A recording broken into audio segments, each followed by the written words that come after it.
Hello and welcome back to another Nerf Blaster review video for the channel. My name is Luke Triton and today I'm going to be covering the Echo. This is a magazine fed spring action blaster from the Elite 2.0 line, and this was not quite the blaster I was looking for when it came to buying a new blaster to get myself really interested in the hobby, but I'm glad I picked this up because it's ultimately really fun just to get myself a new blaster. So this is supposed to be the successor to the Retaliator. My old ass sees this as the successor to the Recon because I wasn't there for the introduction of Elite, but then again that's not too much of a problem. The blaster itself is quite interesting, and this is supposed to be a combination of the Modulus and Elite lines. Elite 2.0 has a lot of tactical potential with all of the attachment points, and it's supposed to be a continuation, or rather not so much a continuation, but it's supposed to be the next step of the Elite line, hence Elite 2.0. One problem with that is the Elite 2.0 blasters were released last year and they were not received too well. I'm going to explain a few details on that in just a moment, but having taken the attachments off the blaster, this is what it looks like. So, other Elite 2.0 blasters that I own are the Turbine, the Commander and the Shockwave. This is the only Elite 2.0 blaster that I own that only has the barrel and stock attachment points. There are no rails on the blaster itself anywhere, which is a bit of a shame because if they've worked out space to put a tactical rail under here somehow on some of the other blasters, why not put it on the side? Get rid of this venting detail and just put rails on the side, even if it's just one. Give us a rail somewhere. I'm actually quite glad that they didn't do that with the top handle. So with this kind of blaster, it's a bit finicky to prime and fire. So if I quickly put the stock back on just to get this in my shoulder, again, more details on the stock later on.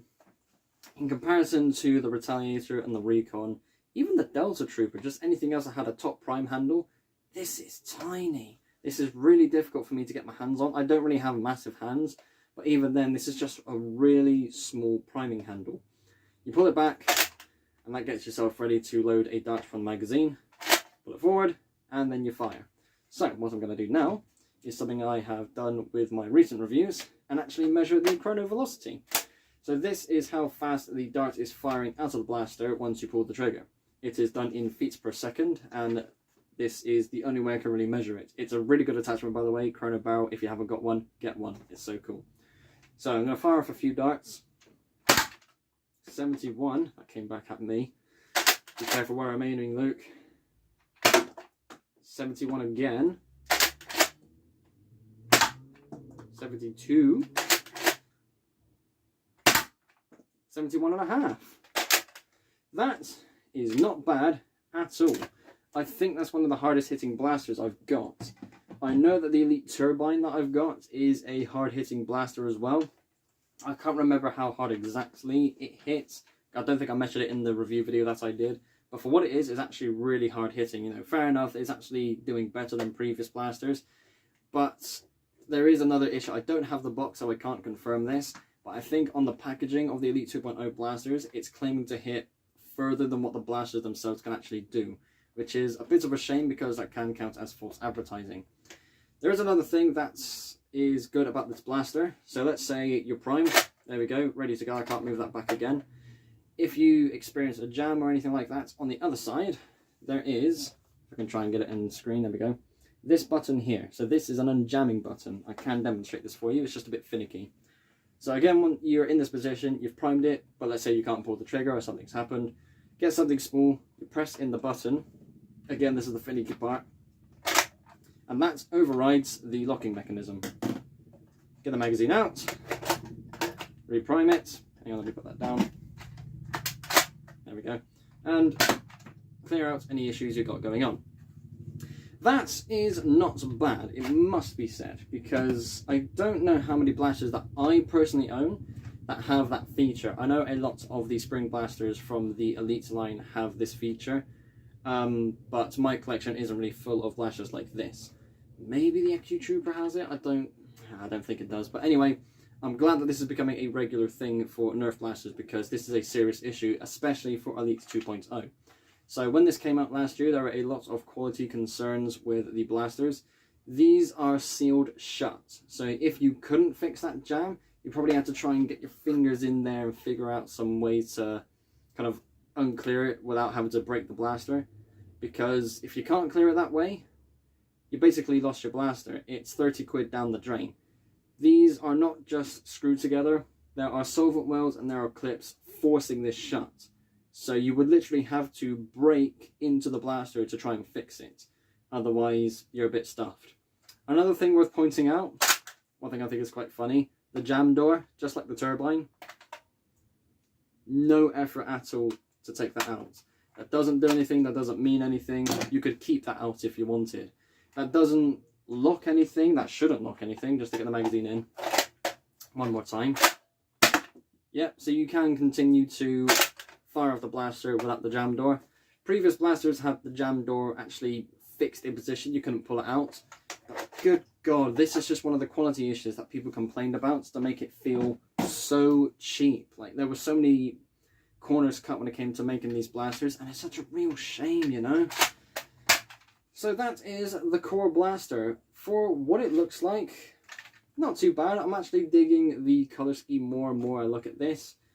And again, you know, it has its pros and cons. But let's move on to the attachments.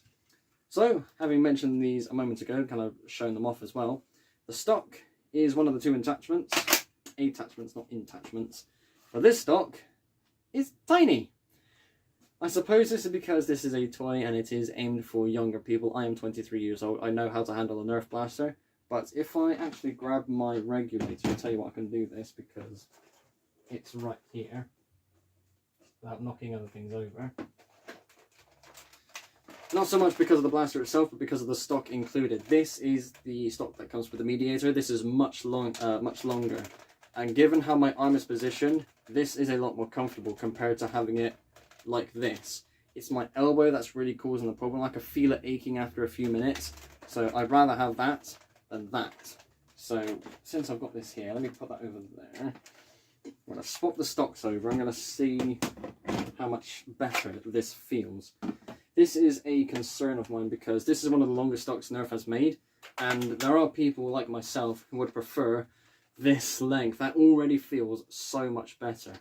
There is a stock made by a company called Worker where it's just something about this long and it's really sturdy, and it's one of the most popular stocks ever made. Probably the most popular attachment that's compatible with a Nerf blaster, and it's not even made by Nerf, which is the biggest issue because short stocks are way too common, and that's such a shame because, yes, again, I get the fact that it's supposed to be aimed for kids, but I don't want to have to buy a blaster and do this with it. It's not comfortable.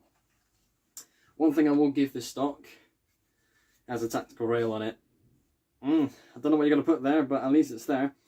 Another thing I will quickly say, I was aiming down sights with this and putting my cheek up against this. It's not uncomfortable at all, so I can actually keep my cheek here and, you know, aim down sights like for an extended period of time and still be comfortable with it because the tactical rail isn't interfering with some. There's another stock out there. It's like a blaster stock. I can't remember what it's called, and it does have a tactical rail along the back, and that is something that definitely interferes with the comfort of your cheek. So speaking of tactical rails on attachments, the included barrel has 4 of them. Top, bottom, and 1 on both sides. Oh yes, that is a barrel that I want.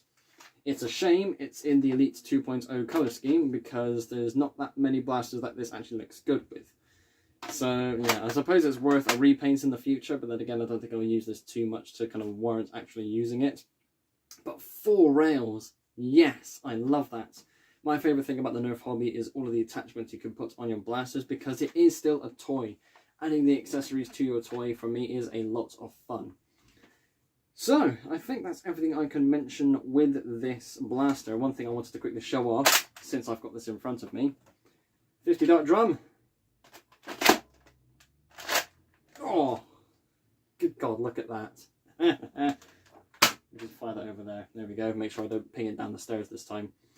You know what, that's another good reminder. This is something I saw some people complain about, and I didn't think I would have this issue. I want to be careful here, because I don't want to drop a 50 dart drum. The magazine release catch is a bit finicky. So if I try and put this magazine back here, I'm going to take all the darts just so nothing gets fired. There we go. So there were some people who would tap this very lightly and this would come out. So that was a bit less effort than what I'm used to. Just tapping it, I suppose that doesn't really help because I had it at an angle. But there are instances where if you tap it enough, it can come out with minimal effort. And that is a problem. Let's say you're in the middle of a firefight. Pew pew, good fun. You go to reload, or at least you're priming. In the middle of a prime, it's very natural for you to take your finger off the trigger. If you push it too far forward, you're going to make yourself reload unintentionally. And that is going to be a major problem if you're trying to lay down cover fire for your teammates or something along those lines, because it's such a common interference. It's not something that should happen, but it does. There we go, just to fire off the spring. So, now that's everything I can mention about this blaster. On to my personal opinion as to whether I think this is something worth getting. So, ultimately, I would say no. This isn't a bad blaster, but there are better options still out there, especially second-hand. You can go on eBay and get a Retaliator for a much cheaper price than this. I think this is about £30 brand new. There may be some stores out there selling it at a discount. 2 attachments, that's nice and all. 1 magazine, yes, it comes with double the darts to refill it twice over. But for me personally, it's not enough to warrant me using this more often than any other blaster I have in my collection. And this is something I definitely recommend against younger people. So if you are parents thinking about buying a Nerf blaster for your kids, don't buy one of these, because if they break it, you know how kids are, they try and make something work. Oh, why aren't you working? They jam the blaster, and it can potentially become impossible to fix because, again, this is Elite 2.0, the blasters are sealed shut. If you can't fix it externally, it's ruined. I am 23 years old. I think I said this at the beginning of the video as well, but I'm 23. I know how to handle a Nerf blaster, but even then, something going wrong can scare me because I know that it's sealed shut. I know that if I make one error too many, it's a ruined product. So yes, ultimately it's not the best blaster, but there is no objective reason against it. I'm interested to see what Nerf does with Elite 2.0 going down the line, because the bar has been set and the bar is really low. So I would like to see some more flywheel blasters in the Elite 2.0 line. Keep up the tactical potential though, because again, all the attachment points, the barrel, the stock, and all the rails that we get on these blasters, that is really cool. So that is going to be the end of this video. There's nothing else I can really say without repeating myself, so I will end it here. Thank you all ever so much for watching. Be sure to like and subscribe if you haven't already. I will see you all in the next episode. Bye bye.